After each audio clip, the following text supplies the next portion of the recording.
to me, entertainment and movies was just entertainment, right? It was Yeah. like Rush Hour and action and high octane stuff. But then taking that class, I kind of realized like, oh my God, like you can do so much with film. You can Yeah. delve into these issues. You can, I guess, control people's emotions and get some really interesting discussions. So I kind of got a little bit more laser focused on entertainment and movies after that.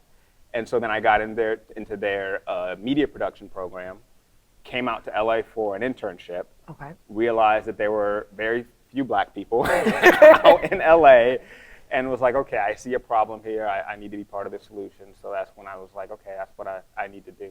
So. Yeah. And I mean, it was a lot of gems to pull out of there, so we're gonna break it all the way down. Okay. When you said you were doing newspaper and yearbook, right, in school, but you didn't kind of piece it together, what pulled you into even joining like the yearbook club or doing newspaper? Yeah, so it wasn't yearbook. It was mainly just our newspaper. Okay. I was a staff writer for 3 years, and then the last year I was our editor in chief. Gotcha. I think there was a part of me that was just curious about different subject matters, and Okay. so being a part of journalism was a great way to kind of explore that. Gotcha. But again, it wasn't enough for me because I wanted something more. Like it was just so strict. Like you're just kind of you can only work with the story that's in front of you, and what the people are kind of like, what your editors in chief, the angle that they're looking for. So I kind of wanted to have a little bit more creative control over the type of story that we were telling. And I don't know, I just wanted to be more creative. So. Yeah. Could you describe to us that moment where you knew you had to leave Michigan to go to LA? I heard you mention an internship that kind of opened the doors for that. Yeah, so I did an internship out here for a reality TV company. Okay. And that was during college. So it was a great, welcome to LA experience. And I decided that I wanted to come back here, but I still needed to go back to school and graduate first. So I graduated. I wanted to come out to LA, but some family stuff got in the way. So I ended up going back home to Michigan for about a year and a half. And it was actually a really good experience because I got to kind of find myself as an artist a little bit. Okay. I was still writing, and at the time, Michigan was getting involved in film. They were trying to become, I guess, the new Hollywood. So I was able to network with a lot of up-and-coming filmmakers. And we ended up getting, a lot of stuff done. I got a short film that was made for like $60K. He hired me to write a feature film that he got made for $3 million.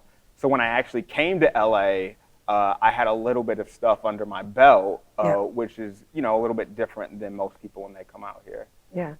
To the young writer who is in Michigan, who is looking for those opportunities, right? Like you said, you got your feature film and a short film like picked up.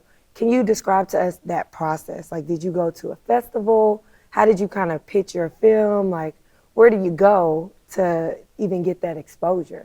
Yeah, I think it's very important for a writer to, when you're writing, it's very in your head, right? You're like at home or at Starbucks or at the library, and you're just kind of working by yourself. Okay. But, for the career of writing, for the business of writing, you really need to get yourself out there.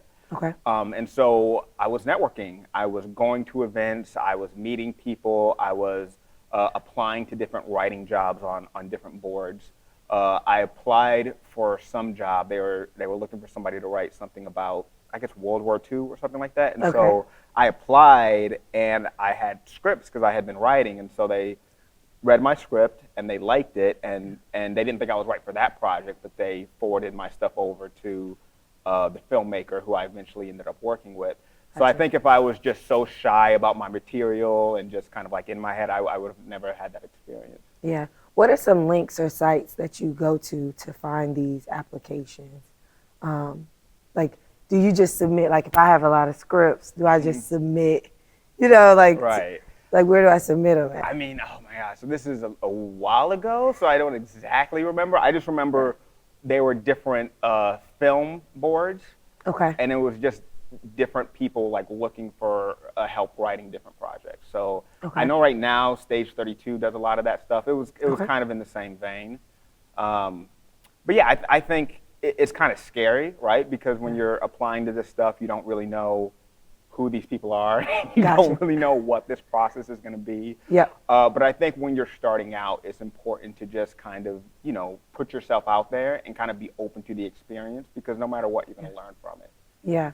And once your films receive that level of investment, I mean, what does day one look like? So somebody's just said, hey, I want to work with your film. I want to bring it to life, right? Well, what does day one on the job look like? I mean, it's generally a meeting first, right? Okay. So I'm from Lansing. The filmmaker was in Detroit. So Okay. I had to drive an hour and a half to meet him at, I think Caribou Coffee. Oh, wow. And we just kind of talked about each other's lives. We just talked about, what we want to do and the type of stories that we're into. I mean, I feel like a lot of, Hollywood is just, there's a creative part to it, but it's also a social part, right? It's just getting along with people, knowing that you vibe with people, knowing that you can get on the same kind of level and that you understand each other.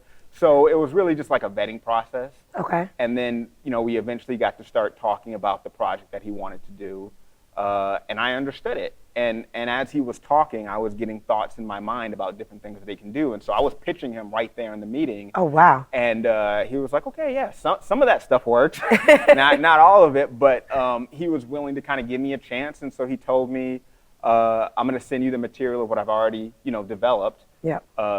Send me, it was a short, the first one was just a short script. It was maybe like 20 pages or something like that. Okay. So then I, went home, and over the next couple weeks, I kind of worked my script out to where I wanted it to be. I did a couple different drafts, because you never want to send people your first draft. Okay. Your first draft, it's okay that it's trash because you're supposed to be rewriting it. So I rewrote it like maybe 10 times throughout those 2 weeks. Oh, wow. Submitted it to him, and of course, you have notes. That's part of the process. But he generally liked the direction it was going in. So Yeah.